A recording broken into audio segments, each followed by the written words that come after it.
with Wilcox County Special Election candidate Lee Ramirez. I know everybody calls you Ramirez, but that's right. That's right. Everybody goes, and I've probably called you Ramirez before myself. But I've had the pleasure of meeting you before at outside of the candidacy, and I've always thought a lot about you just from my small interaction with you.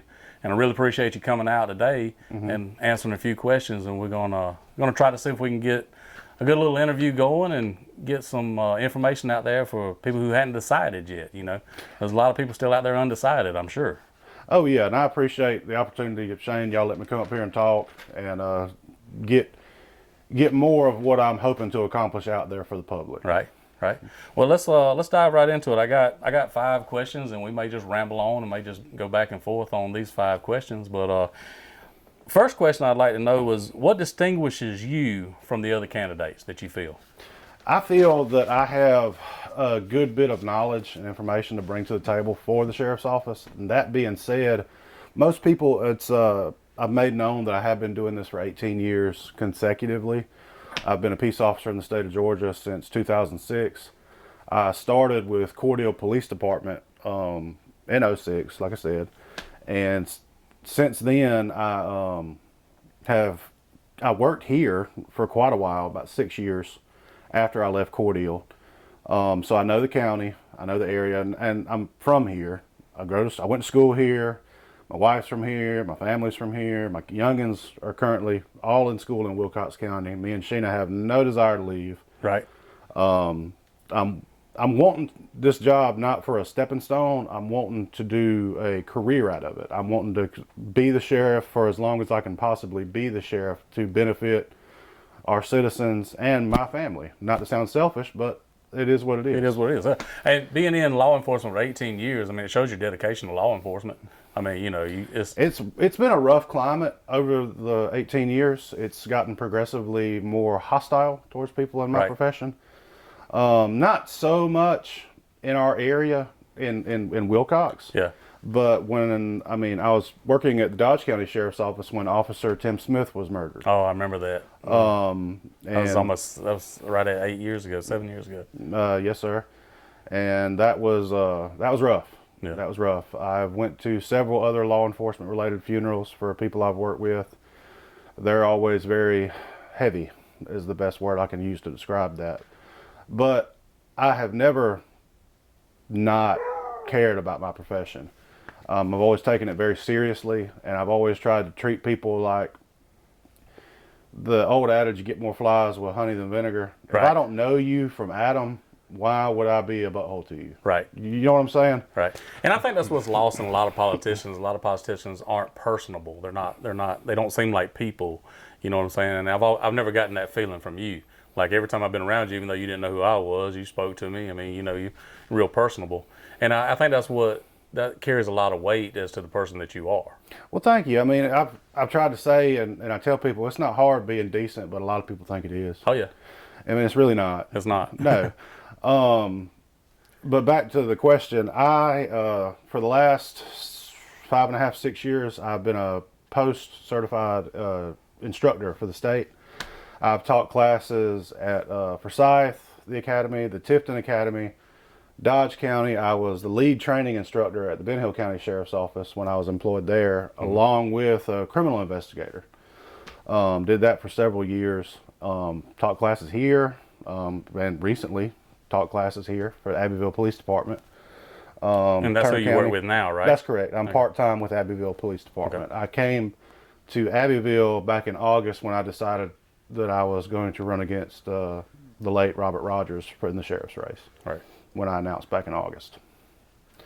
But I've got a lot of intermediate and advanced classes under my belt. And that's not the basic training classes. I've got a lot of specialized classes under my belt, such as crime scene investigations, sex crimes investigations, homicide investigations. I've got training with the Below 100 course, which is used to help officers realize the dangers in their line of work, wear your vest, wear your seatbelt, that kind of thing. Arrive alive. Part of that aspect of training is also driver training and education. We can't get to where if we don't get to where we're going, how are we going to help anybody? Right. So due regard training is very important. I've taught that at fire departments as well, which means even when an emergency situation arises and we have to run our lights and siren, we need to practice what the state calls due regard. You still need to slow up, coming at an intersection, stop sign, yield signs, red lights, and then check your lanes of travel and then progress. That kind of stuff. Right. Autism and de-escalation, I've got that. Community-oriented policing. And see, that's the kind of stuff that I'm wanting to further train the deputies on as well. De-escalating situations. Of course, yes. of course. And because not every situation, if I yell at you, even if I'm saying the nicest stuff in the world, you're not going to like it. No, I'm going to shut down. I'm going to get defensive. Right. And I can get my point across without ever, I can be stern and yet respectful. I used to work in the Department of Corrections, and one of the strategies back then, and it's always stuck with me to this day, be fair, be firm, but be consistent. Exactly. And that's needed. It's true to life how constant it is. If you're constant in your manner of handling business, then everybody knows how to take you. Mm-hmm. But you got to be fair but firm. I agree with that wholeheartedly. Yeah. Well, and we have a child that's on the spectrum too, so it makes me feel good to hear that you have training with, you said, was autism and the de-escalation. Yes. Yeah. Crisis intervention training, which goes back into the mental health aspect of law enforcement. And are you seeing more of that now, the mental health stuff coming to light, like training wise? Yes, we're seeing a lot more of it, and I wholeheartedly encourage it. Right. Because the officers need to know those cues and ticks. Because if you're not familiar with them and you go to a scene or a call of service and somebody there is on the spectrum or they're going through an emotionally hard time, which 9 times out of 10 it is an emotionally hard time. We see people at their worst. We don't see people at their best. And I've always heard the most dangerous calls are domestic violence. Is that true? That's correct, because think about it like this. You put yourself in a patrol deputy situation. You're patrolling, you get a call of service for Commerce Street, the house on Commerce Street in Pineview. Never been there. You don't know the people, or you might know them a little bit, but you don't really know them. But you're going into a house where the people there, they called because they have a problem, or at least one party did. But you're putting yourself in a situation where everybody in that house but you knows the entire layout of that house, knows where weapons are, what kind of weapons they are, knows how to use them against you. And a domestic dispute, emotions are already high anyway. Exactly. And you're putting yourself behind the 8 ball in that situation. So you got to learn how to talk to people and be relatable and be approachable and not full of crap. Right. You have to genuinely care. Like, you got 2 ears and 1 mouth for a reason. Right. And when I teach de-escalation tactics, that's one of the things I say, along with, you need to listen to what the people are saying, not just hear them like background noise. You got to pay attention to what people are telling you. And usually I like to just let people talk. Yeah.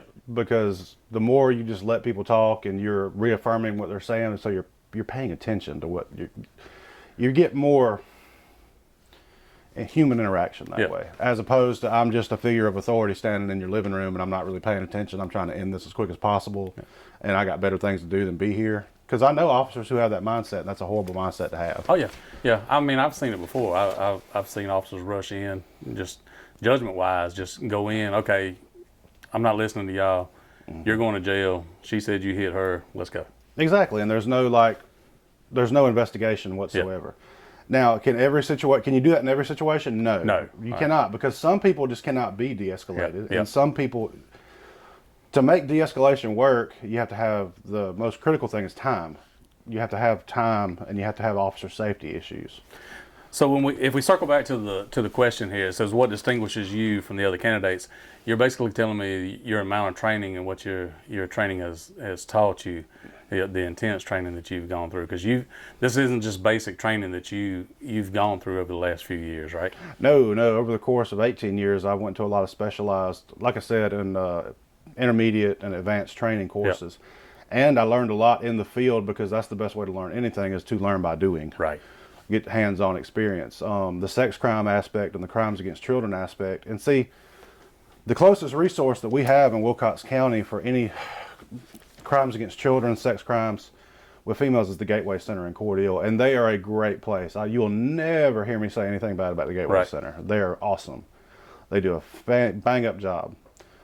We used them when I was down in Ben Hill. We drove all the way to Cordell just to use Gateway. They do phenomenal work for forensic interviews and stuff like that with kids and grown people. Yeah. But that takes a lot of tact when you're a 6'2" guy like me going to a woman who's just experienced a rape. You have to have tact and be approachable and patience during that kind of situation. I actually went to the Rainbow House in Warner Robins, and it's a place like that for kids. And I saw the interview room, dude, and it breaks my heart to know what some of these kids go through. You know, and that to me would be one of the hardest calls, is going to a house where a child has been hurt or abused by another by another human being. And I'm sad to say, but most of the time it is someone who is familiar with the child. Oh yeah, all the time. I mean, I've seen it where it was parents doing it to their own kids. I've seen it where it was step parents, cousins, grandparents. But these are the kinds of things you have to work with extreme due diligence. Extreme due diligence. You have to and cross every I, cross every T, and dot every I on it. And see, not only that, but nowadays you have what we call ICAC, which is in partnership with the GBI. It's Internet Crimes Against Children. Right. And that's a big thing now too, with all the pedophiles and stuff on the internet. And everybody has the internet in their hand with a smartphone now. And that's what I was touching on the other night at the forum. I was teaching that class at the middle school in Fitzgerald, and I would love to get in over here and do it in the same grade group with the kids.